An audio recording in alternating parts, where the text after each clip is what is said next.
Okay, welcome back. The epoxy has cured and we're ready to finish this project. First I'll give you a eyeball close-up of the actual gluing job after the epoxy has cured.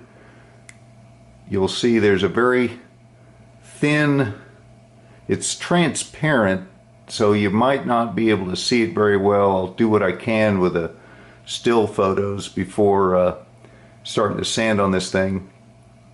That's what you want to shoot for. More, if you get drips, you've used too much. If you don't get a slight bead, you haven't used enough.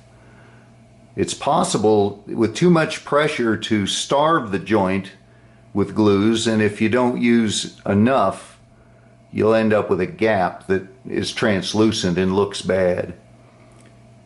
So that turned out well.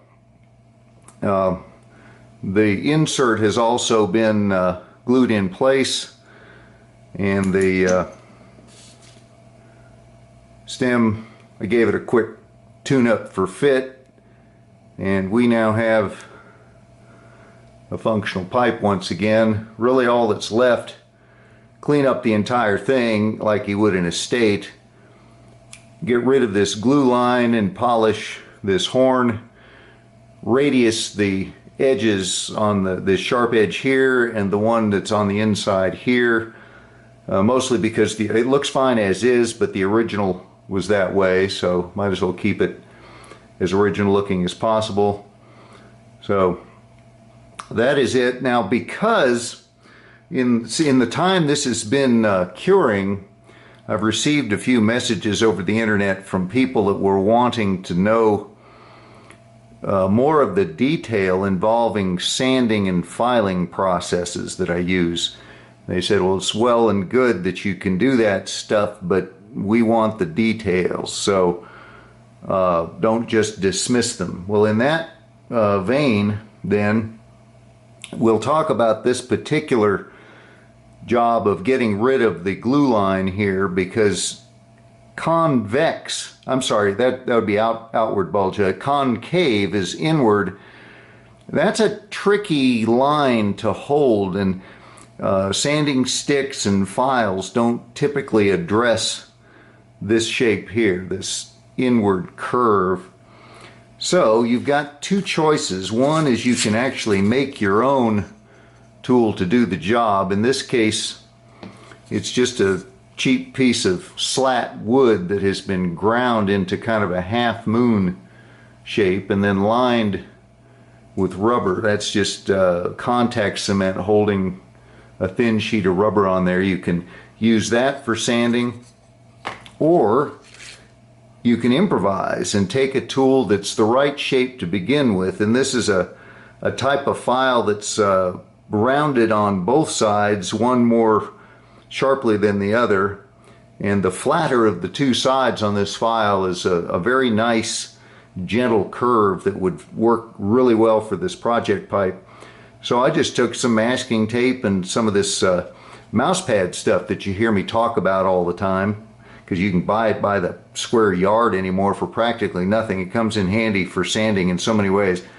You just cut a strip of that, wrap it around, tape it on there, and then just take a piece of sandpaper. In this case, I think I'll start with 220 and just wrap it around and hold it in place with one finger, and you've got a sanding tool that will fit that curve just the way you want it to. Now, I would not recommend using a file on anything like this, no matter how delicately you do it, no matter how good the file is. Let's say the rubber was not on this thing. Well, this is a very, here, I'll get even a finer one. Here's another double curve file of the same design. It doesn't matter how delicate your touch is, you're going to leave little facets, little flat spots on there. Now, this is a number 4, which is pretty fine, and I could do it with a very deft touch, but it would still leave, because this is rounded in this direction here, and you start going in this direction and you're going to leave little flat spots. and when you turn it in the light, you'll see them. So you definitely want to use something that has some cushion so that you get some wrap this direction, so that when you press down like so, it's going to wrap this way and not leave you with little flat spots. So I'm going to also for masking, for sanding something like this, you do it exactly the same way that you would for a stem, in that plain old Scotch cellophane tape, the so-called magic tape, not the clear kind. It stretches slightly, and it is tough as nails, and the tighter you stretch it, the better it works. And if you begin to scuff it, it'll always alert you to the fact that you're cutting through it. It'll start to fluff up and you'll see little holes and patches in it. Just change out for a fresh piece. There's no danger as long as you're paying attention, and that'll keep you from tearing up the finish here. Now in this particular case, I originally, and in many cases, were this perfectly round. If the shank were round straight off a lathe and this came off a lathe, I'd match them up, and I would have, when the epoxy got partially cured and was still soft, I would have taken a little like a razor made of a plastic shard and just shaved that off of there while it was still soft enough to do it. In this case, that wasn't the way to go, because the shank on this pipe is not exactly round. It's slightly square, not by much, but enough that it's going to have to be sanded to blend with the horn anyway.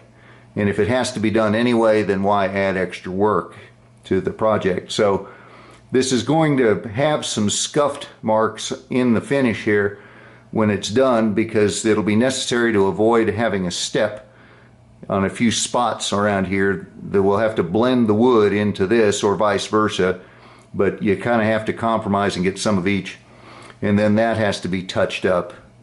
But other than that, turned out really nice, and I think the customer will be happy to have their pipe back. So I'm going to go off and do the actual sanding, and flip the camera on when there's something of interest more to see. Let's see, there was nothing adjusting the fit on this. It was standard. You just take little strips of sandpaper, pinch them around. Now it takes some practice to know just how tight to pinch it and how wide to make them and all that, but that can't really be shown. You just kind of have to experiment and see how that works. But if you've got a dial caliper, the electronic kind are still called dials, even though they're now a box on there with a bright illuminated numbers on them. They still call them dial calipers. The best way to learn how to trim tenons to size is to measure them at different places, the base and at the end, and then adjust the pinch of the paper and so on to accommodate the fat spots. And you just have to learn as you go with that, I'm afraid.